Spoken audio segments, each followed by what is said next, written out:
How can I securely host OpenClaw in the cloud without exposing all of my API keys to the world? Guys, I saw this tweet from Tony the other day that a chain vulnerability had exposed 245,000 public AI agent servers running OpenClaw. Tony says you should not give agents like OpenClaw or Hermes real API keys. He says it's GG if the execution environment is compromised, and what he's describing here is something called credential exfiltration. This is an attacker getting a foothold on the agent's execution environment and walking out with every plain text API key that's sitting on that box. And the answer to this question, how else would you give OpenClaw access to different services without giving credentials, is exactly what we're going to show in this video. Let me first show you what's going on, and then we'll get into the fix. Now here's what Tony's talking about. In a default OpenClaw installation, every credential that you have saved is going to be saved on disk in plain text. Now, if we look here, this would be a real Slack app token. This would be a real Slack bot token. And then if we go to this other auth profiles file, we can see that we actually have our Anthropic API key as well, just sitting in plain text. This is the default deployment shape for something like OpenClaw. You're going to have credentials and the agent side by side, plain text on the same machine. Now, if somebody were to prompt inject your agent, this could become troublesome because, of course, it can exfiltrate these credentials. That's a bad day, and that's what we don't want to happen. So here's what we're going to build today. 2 cheap VPSs on a DigitalOcean private network. The first one, my AI agent, is going to be my OpenClaw box. The other will run something called Agent Vault, and that's our credential broker. We'll get to that in a second. In Slack, I'm going to ask OpenClaw, hey OpenClaw, create 2 GitHub issues in my demo app repo, one titled Loading Spinner Stays Visible After Fetch Error, and another titled Tooltip Text Overflows Container on Long Labels. Then create a Notion page in our engineering tickets database titled Front End Polish and today's date, with a brief summary linking to both issues. Reply with the 2 issue URLs and the Notion page URL. Now I've just added OpenClaw to the channel. Now as it's working, I can go over to Agent Vault and I can see I have Slack bot token, Slack app token. I even have an Anthropic API key. Every line here is an outbound call that the agent is making. And these credentials are getting injected on the broker's side of the wire. And so the agent itself is never seeing these real tokens. This is real-time credential brokering. Now let's go back to Slack and see what we've got going on. OpenClaw says all done. Here are the links, and we've got links to our GitHub issues. Just open it up and make sure it works. Looks like it does. And we also have a link to that Notion database. Let's get that opened as well. And here we have that. So we have real tickets, we have a real database. This whole pattern is called credential brokering. Let's walk through the architecture, and then I'll walk you through how to build it. So let's unpack what's actually happening on each side of the wire. On our OpenClaw box, we actually don't have any real credentials. We just have placeholders. We have these strings like _, GitHub token, the same with Notion token or Anthropic API key. They look like tokens, but they're not. They're safe to leave on your disk and leave in that config file. And then we have a second box, our Agent Vault box, on the same private network. And this has the real credentials. They're encrypted at rest with a master password, and they're decrypted into memory when a request flows through and it needs to swap in the real credential. Now, this is credential brokering. Let's take a look at what a authenticated request actually looks like. Now our agent, OpenClaw, might make an outbound HTTPS call to api.anthropic.com. We've set this HTTPS proxy variable on the OpenClaw box to route to our Agent Vault box. So instead of going straight to Anthropic, it hits this second box first. Now this broker is going to scan that request. It's going to find the placeholder. It's going to swap in that real token, and then it's going to forward the request along. Now here, Anthropic sees a normal authenticated request, and it responds like usual. And our agent over here gets the response data without ever having seen the credential. So this swap is the entire trick. Now, why 2 separate machines? Why wouldn't I just use 2 Docker containers on the same host? I asked a colleague that, and his response was something to the effect of, Mythos will eat through your containers. Now, this is kind of half joking, but we need to know that kernel-level vulnerabilities are a real thing and AI agents are creative. So it's best practice to have both of these on 2 separate machines. Now, a couple of other things to point out on this topology. Our OpenClaw box is going to have an egress firewall, so the only way out is through this AV broker. And it can reach Agent Vault on its private subnet, but it can't reach the public internet directly. So a compromised agent has nowhere to send anything except back through the broker. And the broker only injects credentials for requests for upstreams that it knows about. And both of these boxes are also going to have ingress lockdown. We're just going to have SSH from my laptop. That'll be the only public-facing port. Everything else is going to be on this private subnet. Now, Agent Vault itself is open source. It is a single binary. It's written in Go. It's an Infisical project. You can find it here on GitHub if you want to check out the code. There's actually a separate video in the description about credential brokering in general as this emerging paradigm. We look at how this compares to Claude managed agents, Vercel, Cloudflare. This is worth it if you want a deeper dive into the actual technology implemented here. But for this video, we're going to focus on the OpenClaw deployment end-to-end. Let's see how it's done. Now, quickly before we get started, I've also put together a step-by-step guide that mirrors every command and every screen you're going to see in this video. I'm going to leave that in the description. If I move really fast through any of these setup instructions, it's because I want this video to be watchable on YouTube. I advise if you're setting this up that you pause and follow the guide for step-by-step commands. So our first job is that we have to line up our upstream API tokens. So 3 keys to start, and I'm going to paste these into Agent Vault when we get to that step. Right now I'm just gathering them to have them all in one place. The first is our Anthropic API key. I can grab that at platform.claude.com. API keys. Create an API key, give it a name, and add. In order for your API key to work, you need to make sure you have Claude credits as well. Next is our GitHub personal access token. Go up here, settings, developer settings, personal access tokens, tokens classic, make a classic token, give your token the scopes that you'll need, save that in Infisical. Next, we'll grab our Notion key. We'll go here, settings, connections, developer portal, personal access tokens, and we'll create a new token. We'll save those. And you notice I'm not creating Slack app token or bot token yet. We're going to create those later. Okay, we have to provision these machines as well. So this is going to require DigitalOcean. We're going to provision a private network, a machine for AV broker, and a OpenClaw VPS. So let's go to digitalocean.com. But actually, before anything else, we're going to need an SSH key. I'm going to leave this command in the guide. We'll leave our passphrase empty, and we'll use that to SSH into our DigitalOcean droplets. So now we need a VPC. I'm going to go to DigitalOcean. I already have an account. I'll click on VPC. This is my private network, and I'm going to create a VPC network. I'm going to use New York Data Center 3. We'll give it a name and click Create. Next, I create my 2 droplets. Here, I'll click Create Droplet. I'll choose my DC region. And again, if I'm going fast, all of this is in the guide. In terms of size, you can choose generally the smaller one for $8 a month. I'm going to choose larger for speed. And for my SSH key, I need to cat the public key of the SSH key that I just created. That was 2. Copy this. Here we'll paste it in. We'll give it a name. I'm going to call this Jake2. Now I select that and I create my droplet. And I give it a name, OpenClaw box. Here I do the same thing with the second one in that same region on the same VPC. And we'll call this one AV broker.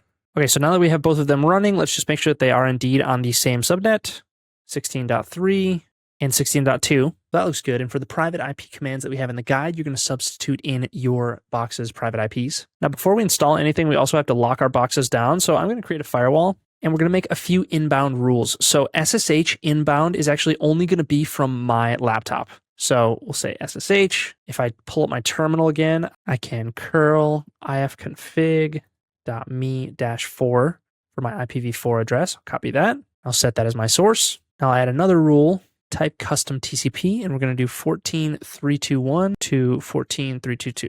And the source is just going to be the IPv4 of my OpenClaw box, that private IPv4 of the OpenClaw box. If I go back to my droplets, my OpenClaw box, and I'm going to use this IP.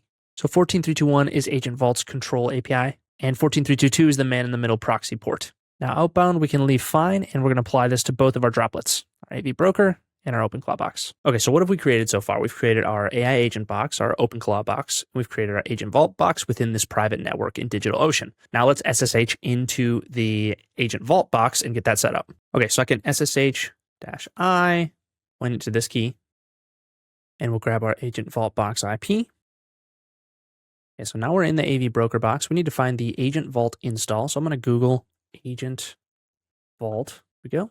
We can click here, installation. And this first command should work. So we have installed successfully. That's good. Next up, we're going to install tmux. This way, once we disconnect from our SSH session, the server is going to keep running. So we'll start a new tmux session called AV. Next, we're going to start our server. So we'll run agent vault server and then host. And I need to grab that private IP again. Okay, so in DigitalOcean, grab this. And this is binding that private IP. This means that Agent Vault is only going to be reachable from inside that VPC that we created. So from the public internet, Agent Vault does not exist. Next, I'm going to log level debug. And this is just so that I can see per event proxy requests and I can see all of the details. Okay, so we'll enter. It's going to ask for a master password. If you're setting up a production instance, definitely set this up. I'm going to leave it passwordless for now. And then we'll set our admin account and admin password. Now, this master password is what encrypts the entire database with all of the credentials and also decrypts them. And our admin email and password is what we're going to use to log into the UI. Okay, and when I click enter, I have Agent Vault Transparent Proxy listening on its private IP address at port 14.322, and then our server, our UI, and admin portal listening on 14.321. So our broker is running. I can control B and then D to detach the tmux session, but it's still running in the background. Okay, now Agent Vault is running, but it's empty. We have to configure services, credentials, things like that we'll do in a second. So I'm going to open another terminal and I'm going to SSH into my Agent Vault broker box using this key. I'm going to port forward this local port of 14321 to my Agent Vault server's private IP to this port, 14321, and this is just going to open a non-interactive tunnel. So when I run this, the terminal is going to look like it hangs, and that means it's working successfully.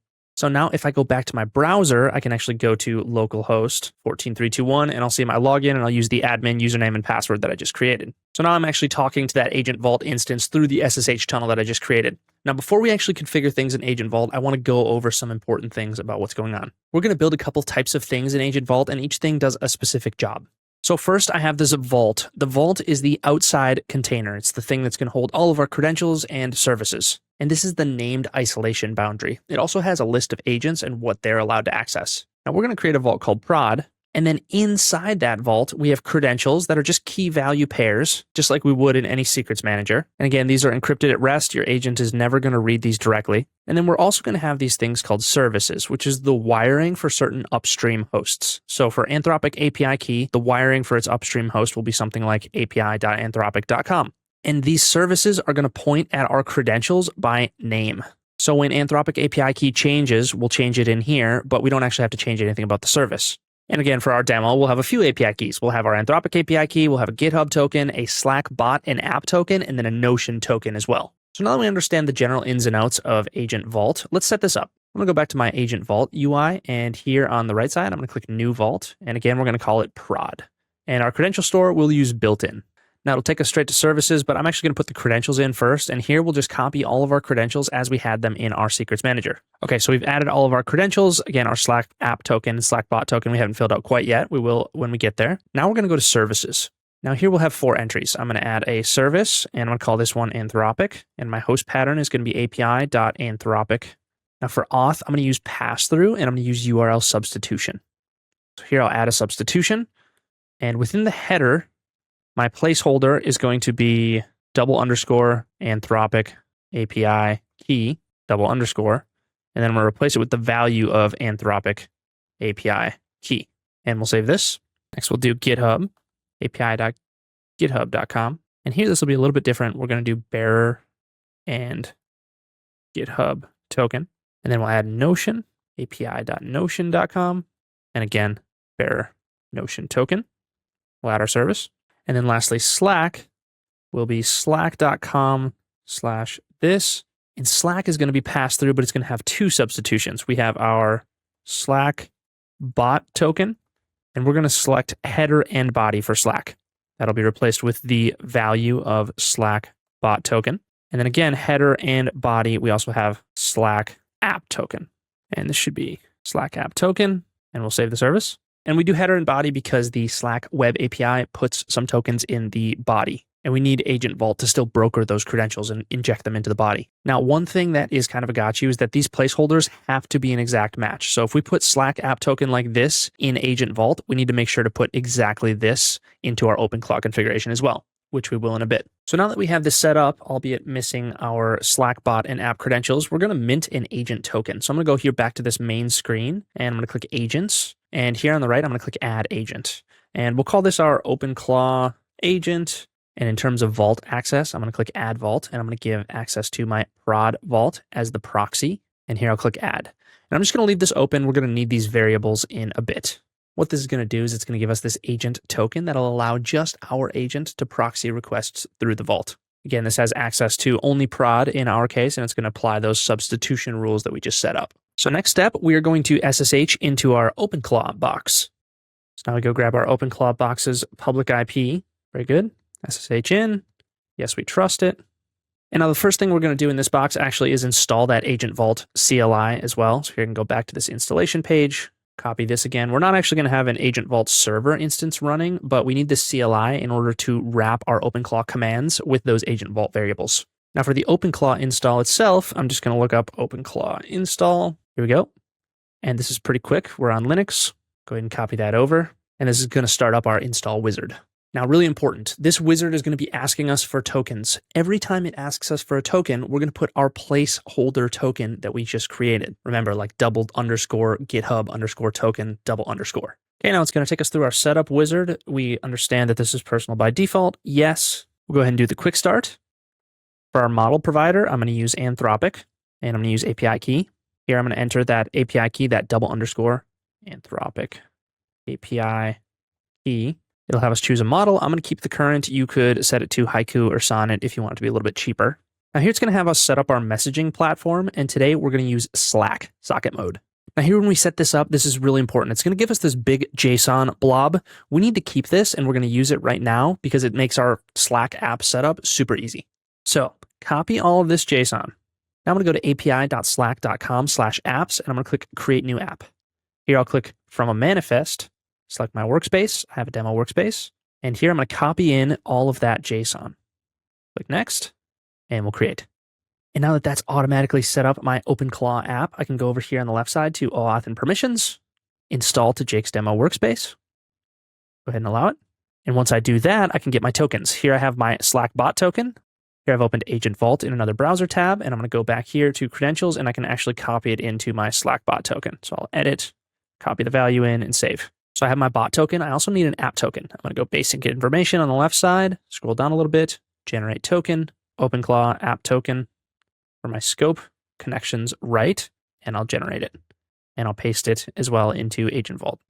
Okay, so now we are back to our configuration wizard. I'm going to enter Slack bot token. Recall, this is just my dummy token. There we go. And for my Slack app token, same thing. And for configure Slack channels access, I'm going to click yes. And you could put an allow list, so OpenClaw could only talk in certain channels. I'm going to go ahead and just leave it open to all channels for this demo. For search, we can skip. For skills, we can skip for now. Hooks, we can skip for now. Next, it'll ask if we want to hatch our agent. I'm actually going to hatch it later. That's because this gateway service runs as a systemd, and we're going to wrap that in some important variables in a second.